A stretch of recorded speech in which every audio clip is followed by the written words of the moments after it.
Welcome back to AM Agenda. We are just getting some breaking news through of a very big earthquake in Indonesia, a 7.8 magnitude earthquake off the west coast of Sumatra. These are just initial reports coming through. Breaking news, as you can see on the screen. We will have more developments on this at the top of the hour. This is a very big earthquake indeed in a part of the world that clearly has suffered too much with this sort of problem in recent years. So we will keep you up to speed on that here on Sky News throughout the day. In the meantime, we are joined by our morning panel of politicians, Liberal frontbencher Steven Ciobo in Brisbane and Labor MP and Parliamentary Secretary Jason Clare in Sydney. Steve Ciobo, back to you. Malcolm Turnbull's announcement yesterday that he's bowing out of politics, leaving Parliament at this year's election. Was there no way his leadership could ever be revived? One thing I've learned about politics over the years, David, is that there's not a lot of point in getting to crystal ball gazing. The fact is Malcolm's made a very big contribution to the Australian political landscape. As Environment Minister under the Howard government, he initiated the Murray-Darling Basin water scheme. Subsequently to that, of course, in opposition, he moved up the ranks to become leader of the opposition.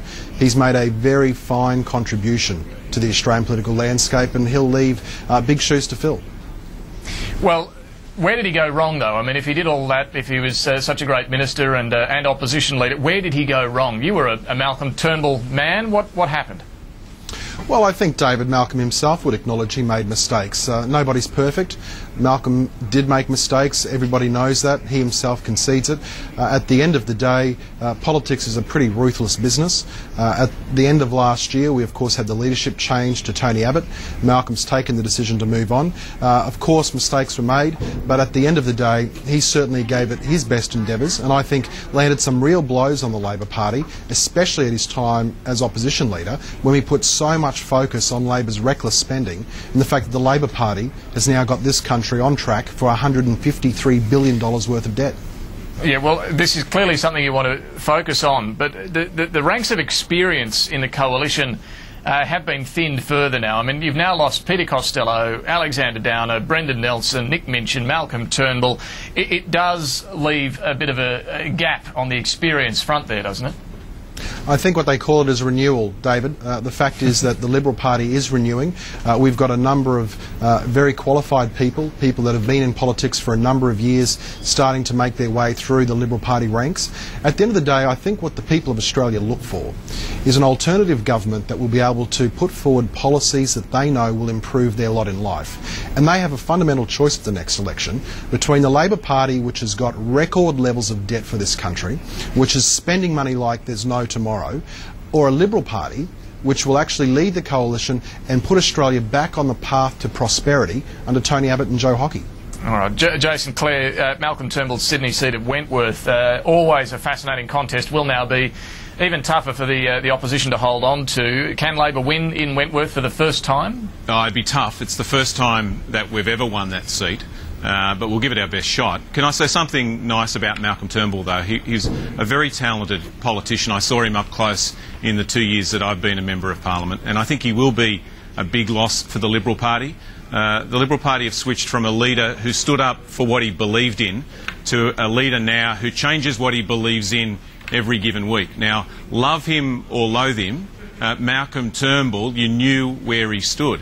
And you can't say the same for Tony Abbott. He flip-flops on everything. He was against the health policy, now he's in favour of our health policy. He was against new taxes, now Tony Abbott's in favour of new taxes. He was against paid parental leave, now he's in favour of it. He was in favour of the ETS, now he's against it. So they've gone from a man who believed in principles and stuck by his principles and what he believed in, to Tony Abbott, who is flip-flopping on every single issue on the public agenda. Jason, he's also making a lot more inroads into the Labor support than Malcolm Turnbull did. He seems to be a whole lot more popular. Well, the Liberal Party have switched from somebody who you would describe as a Liberal to somebody who's more conservative, and that's shored up the Liberal Party base.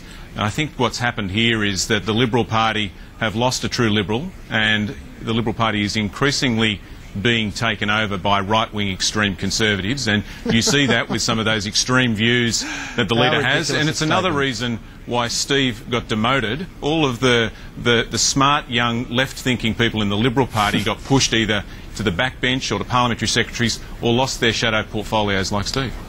We better let Steve answer that. David, we just heard the greatest line of falsehoods that I've heard in politics for quite some time. If you want to talk about what's going on in terms of domestic Australian politics, there's two key things. People know where they stand with Tony Abbott. Tony Abbott is a conviction politician. He puts forward policy proposals and people know exactly where he's coming every from. Second day. Unlike the Labor Party, which, it's incredible, Jason, that you would say that. Kevin Rudd was first elected saying that he was an economic conservative. Kevin Rudd was first elected saying that he would run surplus budgets. Kevin Rudd said that he would be, if elected, I think we're going around in circles here, gentlemen. We are going around in circles. Look, there is another issue I do want to get your thoughts on. It's quite a startling figure, in fact. It was in the front page of the Australian this morning. It's about the government's higher education investment fund, putting money into universities, colleges and the like. $1.5 billion program. It was part of the stimulus rollout. $1.3 billion, about 84% of the money, has gone to Labor electorates. The very small amount that's gone to coalition electorates, most of that to marginal ones Labor's trying to win.